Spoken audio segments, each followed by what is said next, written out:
Welcome to my YouTube channel. I thought I'd do a little video today whilst we're near this lovely granite on layering systems. It's pretty blowy up here, it's October time, and yeah, it's really important to make sure that when you go out, whether it's in the hills or the mountains, you've got a good layering system. Now once again, everyone's got their own ways of doing it over the years.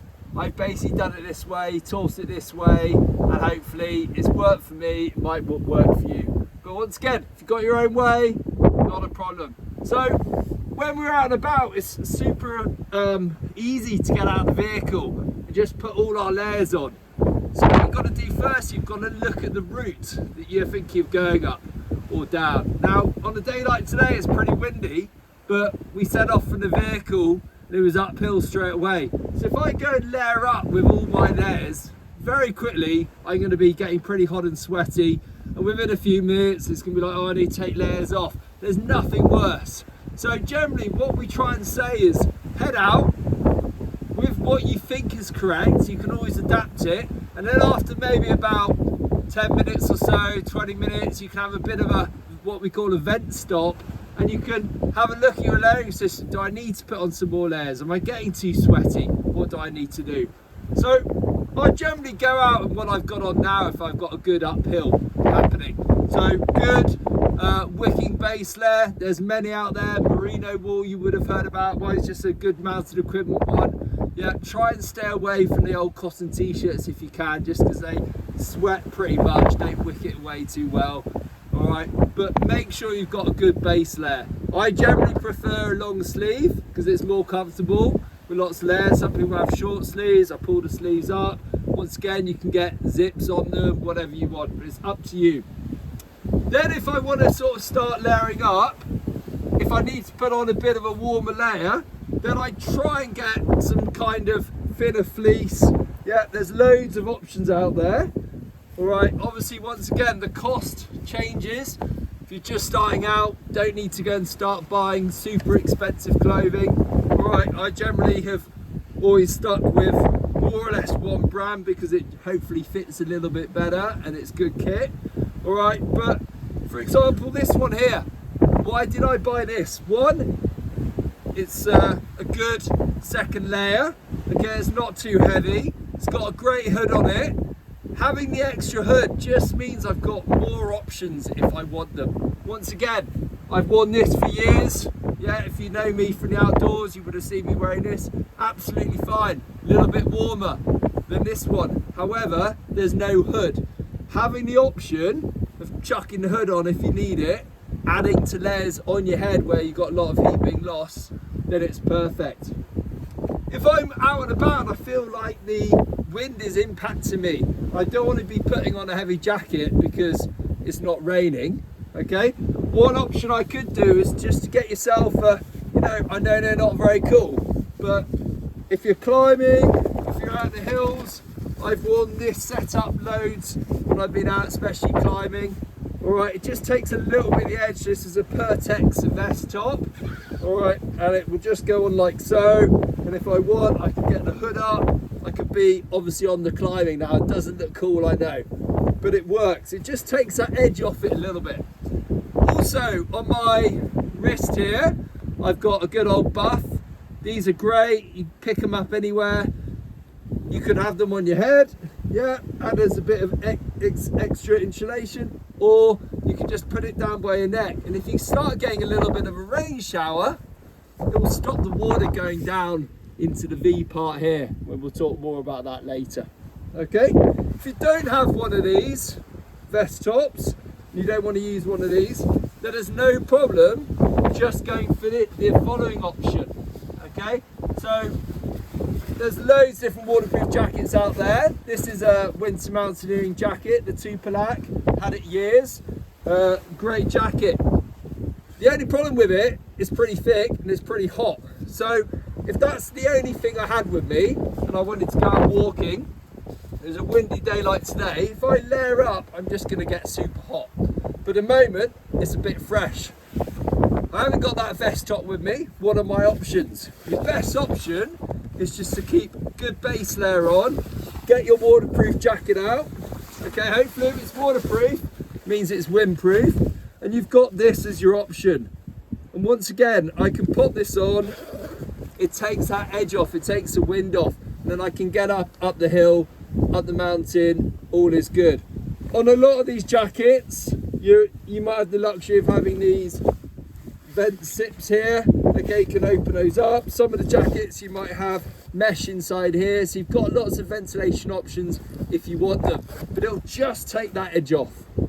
Okay, so we're now getting into the nitty gritty of how to keep warm.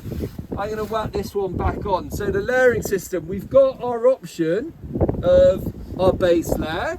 We've got the option of a nice lightweight fleece, and very simply, we're just trying to get that layering in so we can trap some good warm air in between each layer.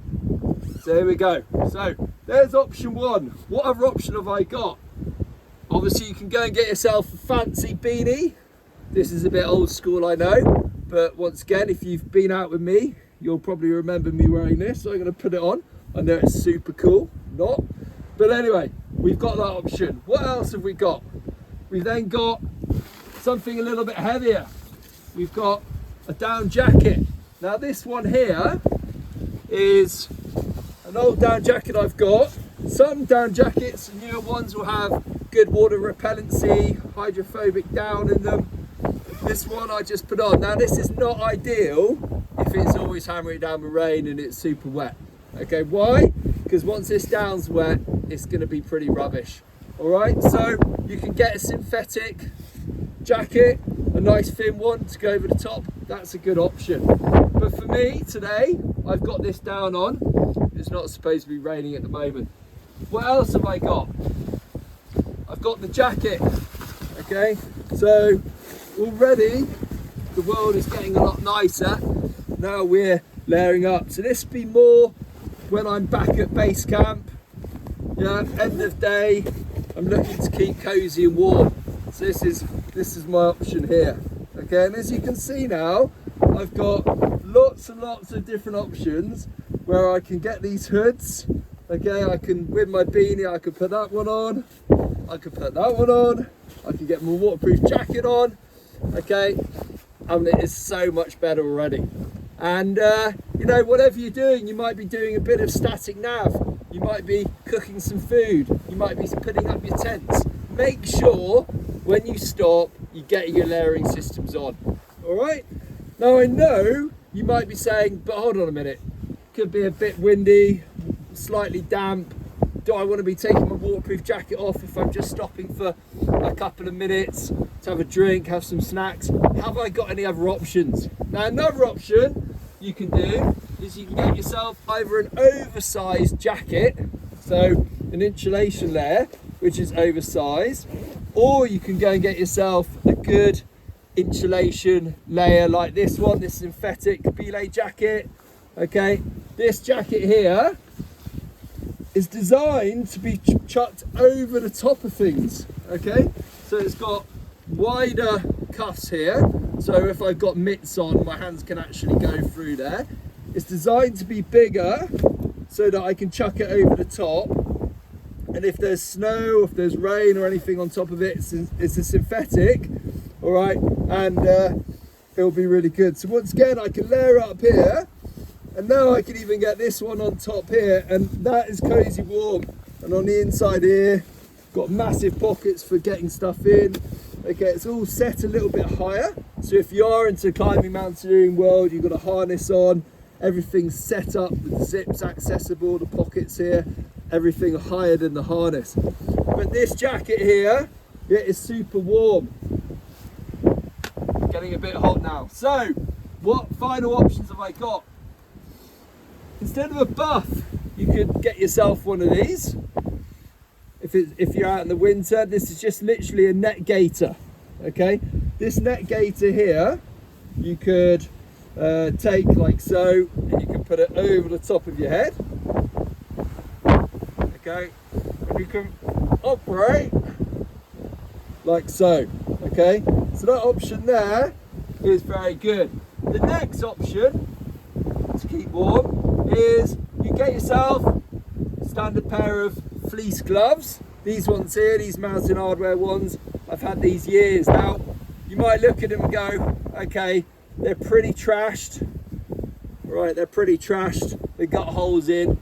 Is there any point in taking them out? Okay, they might have some holes in, but actually, I can still have them as an emergency pair. So if my other ones get a little bit wet, I could use these. They're pretty thin, so I can still get them in some good mountaineering gloves if I've got a pair of mountaineering gloves I want to use. So those are your options there. As I said, you can get loads of different pairs.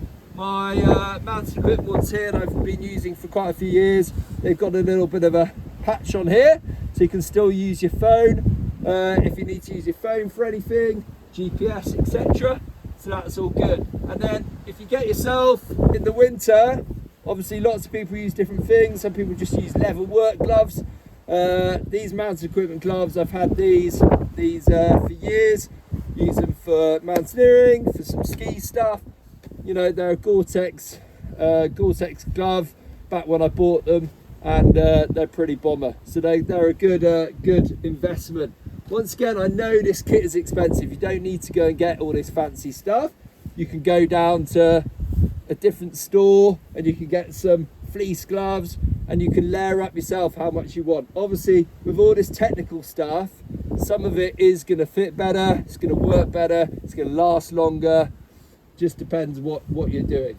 Okay, obviously when we're in the tent, you may decide you want to have some extra layering system, or if you're out walking in the mountains in Scotland and you want to layer up, you have got obviously the options of exactly what we've done on the upper body, we can do on the lower body as well. So we can get a layering system exactly the same as what I've got on here. We go down these layers. We've got these options here with these fleeces exactly the same. A base layer, a more thermal layer for over the top. We've got that option if we want. Just remember about your layering and about keeping it dry. Now obviously if you get super wet and you decide to change into your spare kit, the problem with that is what happens when that wet kit gets wet as well. So try if you can, look after your kit. If it does get wet, unless you're in a sort of a hypothermic condition where you're starting to think, okay, it's getting a bit risky, then try and keep the wet kit on a little bit. Okay, then when you get to your tent in the evening, you can take that off, you can try and dry it, and then your dry kit, which is in your bag, you can get in, you can stay nice and warm. And then the following morning, you know what's going to happen. Wet and dry routines, you can get the wet kit, put it back on, hopefully it might have dried a little bit, and then set off. And at the end of that day, you still got your dry kit to get into.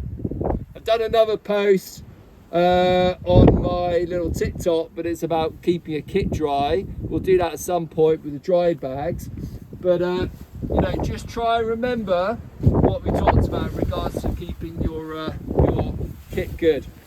As far as waterproofs, I'll do a talk about waterproofs at some point. But once again, like everything, there's different types of waterproofs. Yeah, different weights, everything. So these ones here, these Gore-Tex Active, I wear these pretty much every time in the UK. Why? Because they're super breathable. Your legs are moving. Okay, skin is waterproof. I know all that sort of stuff, but they're very handy to have, and I'm not sweating too much. My jacket that I've got on here is pretty heavy, so if it's summer and you're active and you need some rain protection, this is going to be pretty hot. So you want to try and look for a good lightweight breathable jacket. And then finally, you know, if we're starting getting into the more the mountaineering world, yeah, whether you're in Scotland, Wales, over in the Alps, wherever, then obviously we've got the option of getting the equivalent of my 2-plat jacket here, but a 2-plat pant. Okay, as you can see, they're like reinforced for crampon protection. We've got snow gaiters, we've got a few things going on, but they're a salopette style, okay, and they give a load more protection. So not only from wind and snow, but also just having that extra protection will make your jacket feel warmer. So there's loads of different options there. Just remember, the most important thing out of all of this is probably to make sure you get yourself hats and gloves, loads of times been out on the ground and people don't have hats and gloves. They might have some fancy jacket, but most of the heat is obviously lost through the head, especially if you have a little bit less hair on your head like me. And yeah, that's it. So if you've liked my page, hopefully there's some information here, but just remember, this is expensive kit. You don't need to go and spend loads on it.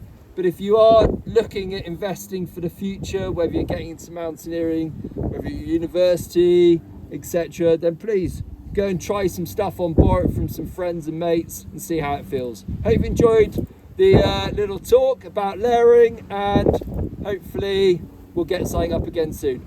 Take care. Bye.